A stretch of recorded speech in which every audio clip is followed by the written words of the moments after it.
अस्सलाम वालेकुम। हमारा जो सॉफ्टवेयर ना वो बेसिकली किसी भी ब्राउज़र में चल सकता है। मतलब ये कि ये पीएचपी और माईएसक्यूएल पे बना हुआ है। माईएसक्यूएल इसकी डेटाबेस है और पीएचपी इसकी फ्रंट एंड लैंग्वेज है, जो कि यूज़र इंटरफेस को कवर करती है।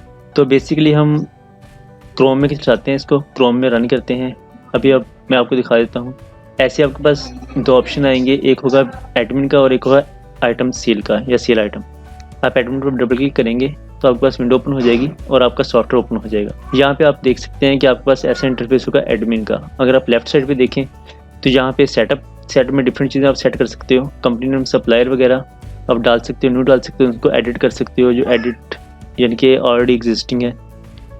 इसके अलावा आइटम रिलेटेड है, आइटम रिलेटेड और डिफरेंट टास्क सर अंजाम दे सकते हो। फॉर एग्जांपल आप item type, item unit change कर सकते हो, आइटम ऐड यानी कि न्यू आइटम ऐड कर सकते हो। अगर आप कोई आइटम है उसको एडिट करना चाहते हो, अपडेट करना चाहते हो, उसकी प्राइस अपडेट करना चाहते हो, वो आप इधर से कर सकते हो। इसके अलावा आप अपडेट मैक्सिमम क्वांटिटी कर सकते हो। फॉर एग्जांपल चाहते हो कि किसी आइटम की क्वांटिटी जो है वो 10 पैक होनी चाहिए, तो आप इधर से सेट कर सकते हो। इसके अलावा आप आइटम लिस्ट में जाकर यहाँ से भी सेट कर सकते हो। यहाँ पे आप आइटम लिस्ट पे सेलेक्ट करोगे, यहाँ पे आप सर्च करोगे जो भी आइटम है आपकी, तो उसके रिलेटेड PNAD, इसके रिलेटेड जितनी भी आइटम है वो सभी आ चुकी हैं। आप इसको एडिट कर लें। यहाँ से एडिट करने के बाद आपकी सारी इन्फॉर्मेशन आ गई। यहाँ पे आप इसका नेम भी चेंज कर सकते हो, मेडिसिन इसकी कंपनी चेंज कर सकते हो, यूनिट चेंज कर सकते हो।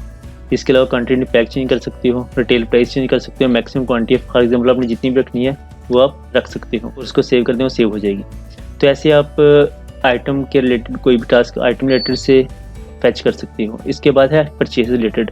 अगर आपके पास किसी कंपनी की परचेज वगैरह आई तो आप इधर से डालोगे purchase add, purchase to add, जो लूज आइटम वगैरह होती हैं। इसके अलावा परचेज लिस्ट है, परचेज एडिट है। इसके बाद डिफरेंट परचेज ऑर्डर जनरेट है, ऑटो जनरेट होता है इसमें। तो इसके अलावा परचेज ऑटो जनरेट ऑर्डर जो है ये आपको जो मैक्सिमम क्वांटिटी होगी उस लिहाज से होगा। और अगर आप नेक्स्ट देखें तो उसमें है रिपोर्ट्स में परचेज रिपोर्ट, से रिटर्न रिपोर्ट, सारी रिपोर्ट्स यहाँ पे अवेलेबल हैं। इसके बाद अकाउंट्स है, अकाउंट्स में आपकी इन्फॉर्मेशन है कि आपने कहाँ पे कितने पैसे खर्च किए। इसके अलावा बैकअप का ऑप्शन है। अगर आप बैकअप पे क्लिक करो तो आपका आज का या इस टाइम तक का बैकअप हो जाएगा। ये तो था एडमिन के रिलेटेड, ये मैंने आपको थोड़ा सा गाइड कर दिया है। इसके अलावा जो कंप्लीट डेमो है वो मैं आपको बना के सेंड कर दूंगा, और कहीं तो नहीं तो फिर हम कस्टमर को या क्लाइंट को खुद जाकर दे देते हैं। इसके अलावा जो हमारा सेकंड ऑप्शन है वो सेल आइटम का, आइटम सेल या सेल आइटम। इस पर आप डबल क्लिक करें जो ओपन हो जाएगी। इसको आप लॉग आउट करें तो ये आपके पास ऐसा इंटरफेस आएगा, यहाँ से आप लॉगिन करना पड़ता है आपको। आप लॉगिन करेंगे तो आपके पास ये पेज ओपन हो जाएगा। अब इस पेज पे आपने आइटम सेल करनी है। ये बिल्कुल सेम है जैसे कि आम सॉफ्टवेयर में होता है। फॉर एग्जांपल हमारे पास पेन आती है, पेन हमने सेल करनी है, पेन हम सेलेक्ट करते हैं, इसको एंटर किया। इसको अब हम देखते हैं कि यहाँ पे कौन कौन सी चीज़ें आ रही हैं। फर्स्ट नंबर पे जो हमारे पास चीज़ आती है वो आइटम का नेम है। यहाँ पे हम आइटम का नेम सेलेक्ट करते हैं। आइटम का नेम सेलेक्ट करने के बाद हम टैब का बटन दबाएं या फिर इंटर करें तो हमारा क्वांटिटी में आ जाता है। अब क्वांटिटी हमने फॉर एग्जांपल 10 रखनी है, 10 देनी है किसी कस्टमर को, हम 10 लिखते हैं यहाँ पे। अब देखें इसके आगे अगर आप टैब का बटन दबाएंगे तो ये डिस्काउंट में आ जाएगा। डिस्काउंट जो बेसिक होगा आपको यहाँ पे शो होगा। अगर आप इसको चेंज करना चाहें तो यहाँ से चेंज कर सकते हैं। इसके अलावा जो नेक्स्ट ऑप्शन है वह स्टॉक का, कि आपके पास इस वक्त स्टॉक में कितनी पड़ी है। तो वो आपके पास 10 पैक और 104 टैबलेट पड़ी हैं। ऐसे ही अगर हम 4 का बिल लगा लेंगे तो 10 पैक और 100 टैबलेट्स रह जाएंगी। अगर हम 10 का बिल लगा लेंगे तो 104 104 में से 10 माइनस हो जाएंगी, 10 पैक और 96 टैबलेट्स हो जाएंगी। तो ऐसे ही अगर आप नेक्स्ट देखें तो क्वांटिटी पैक आ रहा है, यानी कि पूरे डिब्बे में कितनी होती हैं वो यहाँ पे शो हो रही हैं। इसके बाद जो है ना, ये आपके पास आ रहा है कि आपको कितनी परसेंटेज पे पेंडोल आपने बाई की है, यानी कि कंपनी ने आपको कितनी परसेंटेज पे ये आइटम दी है वो यहाँ पे शो होगी। इसके बाद जो नेक्स्ट शो हो रही है वो है रिमार्क्स। फॉर एग्जाम्पल जिस कंपनी से आई है आपको उसका यहाँ पे नेम शो होगा। इसके अलावा आपका डिस्ट्रीब्यूटर नेम भी यहाँ पे शो हो जाएगा। अगर हम नीचे आए तो इसमें करंट बिल, यहाँ पे डिस्काउंट, अगर आपने फॉर एग्जाम्पल 10% यहाँ पे किया है, फॉर एग्जाम्पल यहाँ कुछ नहीं करता या 4% यहाँ पे कर देता हूँ, ठीक है, हो गया। अगर मैं 10 करना चाहूँ तो यहाँ से भी चेंज कर सकता हूँ। अगर क्वांटिटी चेंज करना चाहूँ तो यहाँ से चेंज कर सकता हूँ। अगर हमें 10% करना चाहता हूँ तो यहाँ पे आपने फॉर एग्जांपल 1 से 2 आइटम्स लिखती हैं या 10-15 आइटम लिखती हैं, तो आप क्या करेंगे, आप यहाँ पे 1 बाय 1 चेंज नहीं करेंगे। अगर आपने 10% करना है तो 4% यहाँ पे हो गया और आप 6% यहाँ पे और कर देंगे, 10% टोटल हो जाएगा।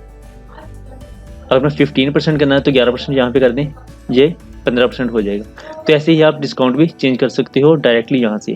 इसके बाद है डिस्काउंट, ये जो बेसिक डिस्काउंट हो चुका है उसको यहाँ पे शो हो जाएगा। फॉर एग्जांपल अभी 4% है, हम 6 और कर देते हैं 10, यहाँ पे जितना डिस्काउंट को उसको होगा कस्टमर को यहाँ पे शो हो जाएगा। इसके बाद नेट प्राइस आ रही है। नेट प्राइस के बाद जो ऑप्शन है वो स्पेशल डिस्काउंट का है। फॉर एग्जांपल 104 रुपीज़ बने हैं, मैं चाहता हूँ कि 105 हो जाए, मुझे चेंज ना देनी पड़े। तो मैं क्या करूँगा, ये स्पेशल डिस्काउंट है ना, अगर आपको प्लस करना है नेट अमाउंट में तो आप माइनस के साथ लिखोगे, अगर आपने माइनस करना है तो आप वैसे ही लिख दोगे। फॉर एग्जाम्पल स्पेशल डिस्काउंट में -1 अगर करूँ तो ये देखिए 105 हो चुका है। अगर हम यहाँ पे 4 लिखते हैं तो 104 था, 4 रह गया है। तो ऐसे आप स्पेशल डिस्काउंट को एडजस्ट कर सकते हो। इसके बाद अगर आप चाहो तो जो आपने रिसीव किया, फॉर एग्जांपल 105 रुपीज़ मैंने कस्टमर ने आपको दिए 110, तो आपने रिटर्न कितने करने हैं वो भी यहाँ पे शो हो जाएगा और बिल पे भी आ जाएगा। इसके अलावा अगर नीचे आए तो यहाँ पे कस्टमर नेम आप F6 से भी आ सकते हो। इसकी शॉर्ट की सबकी साथ साथ लिखी हुई है। फॉर एग्जाम्पल ये देखें, अगर स्पेशल डिस्काउंट में F3 का बटन दबाएं, अगर आपने कस्टमर का नेम लिखना है तो F6 दबा दें, अगर आपने यूज़र नेम यहाँ सेलेक्ट करना है तो F7 का बटन प्रेस कर दें। वैसे हम यूज़र नेम को लॉगिन पैनल पे ही देते हैं। इसके अलावा आप यहाँ पे से भी सिलेक्ट कर सकते हो। इसके बाद डॉक्टर्स नेम, डॉक्टर का नेम है, यहाँ पे आप डॉक्टर नेम भी सिलेक्ट कर सकते हो, ऐड कर सकते हो। तो ये था हमारा बेसिक सा एक सॉफ्ट ओवरव्यू जिसको आपने चेक कर लिया। इसके बाद जितनी आप नंबर ऑफ आइटम्स यहाँ पे लिखेंगे वो यहाँ पे शो हो जाएंगी कि कितने नंबर ऑफ आइटम्स आपने बिल पे लगा चुके हो, आप जितनी भी लगा चुके हो यहाँ पे शो हो जाएंगी। तो इसके अलावा अगर आप मेन मेन्यू को देखो, इसको तो सेल है, इसके बाद सेल लिस्ट है, यहाँ पे वो लिस्ट शो होगी जो कि आपने रिसेंटली सेल की है, वो सारी लिस्ट यहाँ पे शो हो जाएगा। आप उसको रीप्रिंट कर सकते हो, डिलीट कर सकते हो, कुछ भी कर सकते हो। उसके बाद सेल रिटर्न है, यहाँ से आप सेल रिटर्न करोगे, जैसे आपने सेल करते हो वैसे सेल रिटर्न करोगे, उसमें कोई इशू नहीं है। और चेंज पासवर्ड और लॉग आउट, ये जो बेसिक चीज़ें हैं वो मैंने आपको बता दी हैं। अल्लाह हाफिज़।